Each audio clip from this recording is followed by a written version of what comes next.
इंतहा पसंद हिंदुत्व नजरिए पर मबनी बीजेपी और आरएसएस की दहशतगर्दी का पर्दाचाक हो गया। साबिक तर्जुमान यशवंत शिंदे ने आरएसएस और बीजेपी रहनुमाओं के दहशतगर्दी में मुलव्वस होने का इंकशाफ करते हुए कहा कि आरएसएस मुसलमानों को फंसाने के लिए भारत में दहशतगर्द हमलों की हिदायत देती है। महाराष्ट्र में बम धमाकों का मंसूबा आरएसएस से मुंसलिक अफराद ने बनाया। आरएसएस नेटवर्क ने औरंगाबाद की मस्जिद की निशानदेही करके बम बनाने की तैयारी की।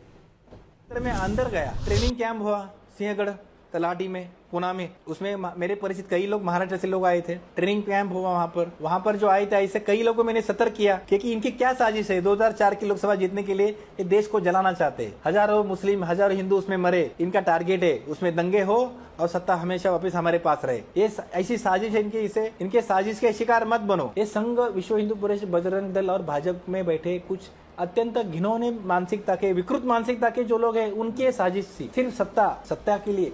वास्तव में मुझे इंद्रेश जी ने प्रस्ताव दिया था, जो नांदेड़ का जो ग्रुप में लेकर गया था 2000 के दरमियान, कहां पर, जम्मू कश्मीर, ट्रेनिंग देने के लिए विशेष। वहां पे सेना के जरिए आधुनिक हथियारों का प्रशिक्षण हुआ। तो इंद्रेश जी ने उसके पश्चात हमको बोला कि आप इस ग्रुप को लेके पाकिस्तान पार चले जाओ, यानी पार जाके वहां के आम जो मुस्लिम है उसको मारो।